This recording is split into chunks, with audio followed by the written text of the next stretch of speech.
अस्सलाम वालेकुम रहमतुल्लाहि वबरकातुहू। जी नाज़रीन, तो आज हम बात करेंगे शाह महमूद कुरैशी की ज़िंदगी के मुताल्लिक़। इस डॉक्यूमेंट्री को सुनने से पहले आप मेरे पेज को और चैनल को सब्सक्राइब कर दें। तो चलते हैं डॉक्यूमेंट्री की तरफ। कुछ सियासतदान इक़्तिदार हासिल करते हैं, कुछ तारीख़ का हिस्सा बन जाते हैं और कुछ ऐसे होते हैं जिनका नाम हर बड़े सियासी मोड़ पर सुनाई देता है। शाह महमूद कुरैशी भी उन्हीं शख्सियात में से एक हैं। 2 मरतबा वज़ीर ख़ारजा, कई दहाइयों पर मुहित सियासी सफ़र, मुख्तलिफ सियासी जमातों में अहम किरदार और फिर गिरफ्तारियों और अदालती मुकदमात तक का सफ़र। आज की इस डॉक्यूमेंट्री में हम जानेंगे शाह महमूद कुरैशी की मुकम्मल ज़िंदगी। शाह महमूद कुरैशी 22 जून 1956 को मुल्तान में पैदा हुए। उनका ताल्लुक़ एक मारूफ, मखदूम और सियासी ख़ानदान से है। इब्तदाई तालीम के बाद उन्होंने ईची सिंध कॉलेज लाहौर से तालीम हासिल की, फिर फॉरमैन क्रिश्चियन कॉलेज से ग्रेजुएशन की और बाद बरतानिया की कैम्ब्रिज यूनिवर्सिटी से आला तालीम हासिल की। तालीम मुकम्मल करने के बाद उन्होंने कारोबार और समाजी सरगर्मियों के साथ साथ सियासत में कदम रखने का फ़ैसला किया। 1985 में शाह महमूद कुरैशी पहली मरतबा पंजाब असम्बली के रुकन मुंतखब हुए। नौजवान सियासतदान होने के बावजूद वो जल्द ही अपनी सलाहियतों की वजह से नुमायाँ हो गए। बाद में उन्होंने पाकिस्तान पीपल पार्टी में शमूलियत इख्तियार की और 1993 में कौमी असम्बली के रुकन मुंतखब हुए। पीपल पार्टी की हुकूमत में उन्हें मुख्तलिफ वजारतों की ज़िम्मेदारियाँ मिलीं और वो पार्टी की अहम क़यादत में शामिल हो गए।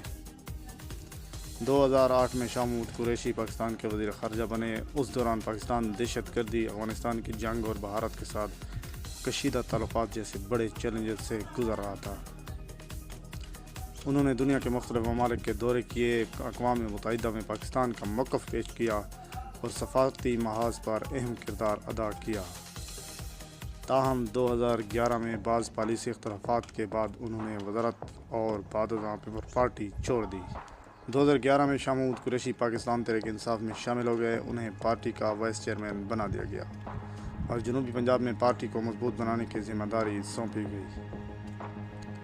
2018 के आम इंतख़ाबात में तहरीक इंसाफ की कामयाबी के बाद वो दूसरी मरतबा वज़ीर ख़ारजा बने।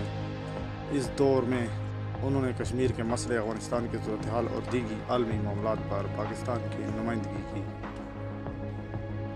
2022 में अदम एतमाद की तहरीक के नतीजे में तहरीक इंसाफ की हुकूमत ख़त्म हो गई। उसके बाद शाह महमूद कुरैशी अपोजिशन की सफ़े अव्वल के रहनुमा बन गए। 2023 के बाद उन्हें मुख्तलिफ मुकदमात में गिरफ़्तार किया गया। उन्होंने तमाम इल्ज़ामात की तरदीद की, जबकि रियासती इदारों ने कानूनी कार्रवाइयाँ जारी रखी। मुख्तलिफ मुकदमात में वक्तन फ़वक्तन अदालतों से मुख्तलिफ फ़ैसले सामने आए और बाज़ मुकदमात में उन्हें रिलीफ भी मिला, जबकि दीगर कानूनी मामलात अदालतों में ज़ेर समाअत रहे। शाह महमूद कुरैशी को पाकिस्तान के तजर्बाकार सियासतदानों और सफारतकारों में शुमार किया जाता है।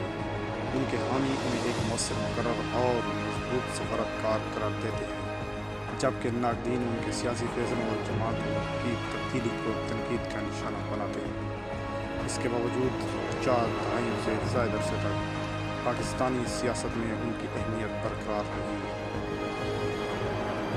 एक बासर ख़ानदान से ताल्लुक़ रखने वाले नौजवान 2 मरतबा पाकिस्तान के वज़ीर ख़ारजा, बैनुल-अक़वामी सफारतकारी का अहम चेहरा और फिर मुल्क की सियासत के नशीब व फराज, गिरफ्तारियाँ और अदालती मुकदमा। शाह महमूद कुरैशी की ज़िंदगी पाकिस्तान की सियासी तारीख़ का एक अहम बाब है और आने वाले बरसों में उनका सियासी मुस्तक़बिल क्या होगा, इसका फैसला वक्त, अवाम और कानून करेंगे।